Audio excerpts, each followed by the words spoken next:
दोस्तों, आप लोगों ने ऐसी कई घटनाएं देखी और सुनी भी होगी जिसमें देवर ने अपनी भाभी को ब्लैकमेल करके उनके साथ नाजायज रिश्ते बनाए हैं और बहुत कुछ भी उनके साथ किया है। और जब उनकी भाभीयों ने उनसे इस रिश्ते को करने से मना कर दिया है तो अपनी भाभीयों को जान से मार दिए हैं या उसके साथ बहुत सारे ऐसी चीज़ कर दिए हैं जो इस समाज में अच्छी नहीं मानी जाती है।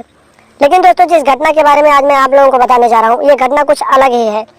इसमें एक भाभी ने अपने देवर को ब्लैकमेल करके उसके साथ नाजायज रिश्ते बनाने के लिए उसको दबाव दिया और उसके साथ नाजायज रिश्ते बनाने लगी।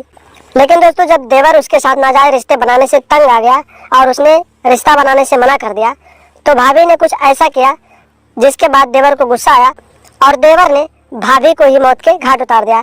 दोस्तों, वीडियो में आगे सब कुछ बताऊंगा, पूरी कहानी विस्तार रूप से बताऊंगा। उससे पहले अगर आप लोग चैनल पर नए हैं तो चैनल को सब्सक्राइब और वीडियो को लाइक जरूर कर दें। आइए दोस्तों, वीडियो में आगे बढ़ते हैं और विस्तार रूप से इस घटना के बारे में आपको बताते हैं ताकि आप लोग भी ऐसी मानसिकता रखने से दूरी बनाए रखें और ऐसे लोगों से भी दूरी बनाकर रखें। नमस्कार दोस्तों, स्वागत है आप सभी का हमारे ASN क्राइम अफेयर चैनल में। दोस्तों, आज मैं आप लोगों को एक ऐसी घटना के बारे में बताने जा रहा हूं जहां पर एक भाभी का अपने देवर से 3 साल से प्रेम प्रसंग चल रहा था और दोनों का ये प्रेम प्रसंग यहीं तक सीमित नहीं था। भाभी पति के काम पे जाने के बाद देवर को रूम में बुला लेती थी और उसके साथ नाजायज रिश्तों को अंजाम देती थी। दोस्तों, 3 साल से लगातार भाभी के साथ नाजायज रिश्तों को अंजाम देने से देवर तंग आ गया और उसे सब ठीक नहीं लग रहा था। तो फिर उसने अपनी भाभी से दूरियां बनाना शुरू कर दिया। लेकिन भाभी बार बार उसे कॉल करके उसे ब्लैकमेल करके अपने घर बुलाती थी और उसके साथ नाजायज रिश्तों को अंजाम देती थी। लेकिन देवर बार बार मना करता था तो भाभी बोलती थी कि अगर तुम मेरे साथ ऐसा कुछ नहीं करोगे तो मैं तुम्हारी सारी बातें तुम्हारे भैया को बता दूंगी और तुम्हें घर से निकलवा दूंगी। दोस्तों, उसके बाद इस घटना में ऐसा कुछ हो गया जिसके बाद देवर ने अपनी भाभी को ही मौत के घाट उतार दिया और वो सलाखों के पीछे चला गया। दोस्तों, ये मामला छत्तीसगढ़ के एक छोटे से गांव से सामने आई है। यहाँ लंबे समय से शादीशुदा भाभी का बगल के मकान में रहने वाले रमेश नाम के चचेरे देवर के साथ अवैध संबंध चल रहा था। पुलिस के पूछताछ में देवर ने बताया कि मेरे और भाभी के बीच 3 साल से अवैध संबंध का रिश्ता चल रहा था जो कि मैं दबाव में कर रहा था। देवर ने आगे बताया कि मुझे सब कुछ अच्छा नहीं लग रहा था।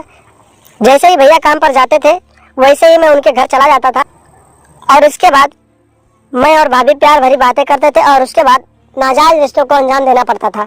ये मेरी मजबूरी थी। ये चीज देवर ने पुलिस को बताई जब घटना के बाद पुलिस ने उससे पूछताछ की थी। अभी तक किसी को भी भाभी और देवर के बीच बन रहे नाजायज रिश्ते के बारे में कानों कान खबर नहीं थी। इस तरह से भाभी पति के काम पर जाने के बाद देवर के साथ रंगरलियां मनाती थी।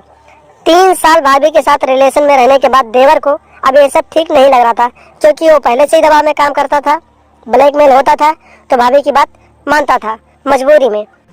दोस्तों, देवर ने घटना से कुछ दिन पहले भाभी से दूरी बनाना शुरू कर दिया। उसके बाद देवर और भाभी के बीच विवाद होने लगा।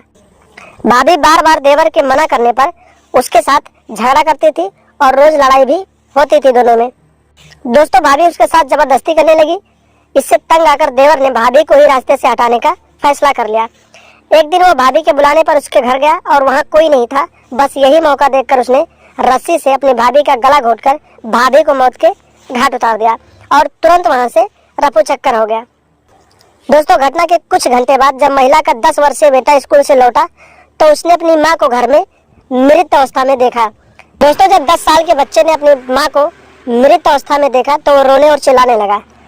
उस बच्चे के रोने की आवाज को सुनकर पास पड़ोस के लोग इकट्ठा हो गए। उन्होंने तुरंत इसकी सूचना पुलिस को दी। मौके पर पहुंची पुलिस ने महिला के शव को अपने कब्जे में ले लिया और पोस्टमार्टम के लिए भेज दिया। महिला के गले पर मौजूद निशान इस वारदात के पीछे की कहानी कह रहे थे।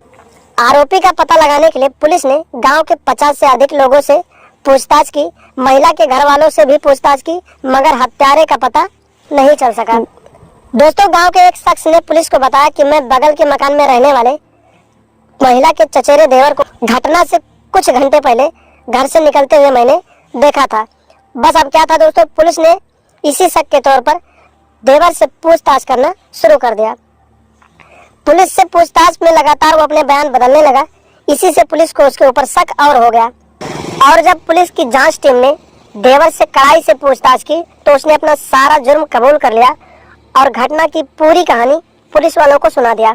जिसके बाद पुलिस ने आरोपी देवर को गिरफ्तार कर लिया और गिरफ्तार करने के बाद उसे आगे की कार्रवाई के लिए जेल भेज दिया। तो दोस्तों, गलत कारनामों का अंत हमेशा बुरा ही होता है। आप आपराधिक मानसिकता को समझें और अपने परिवार को सुरक्षित रखें और अपने यार दोस्तों को भी सुरक्षित रखें और ऐसी आपराधिक मानसिकता रखने वाली औरतों से दूरी बनाकर रखें। सुरक्षित रहें, सतर्क रहें और लगातार ऐसी घटनाओं के बारे में जानने और सुनने के लिए हमारे चैनल को सब्सक्राइब करें। हमारे चैनल के साथ बने रहें और हमेशा देखते रहें ASN क्राइम अफेयर।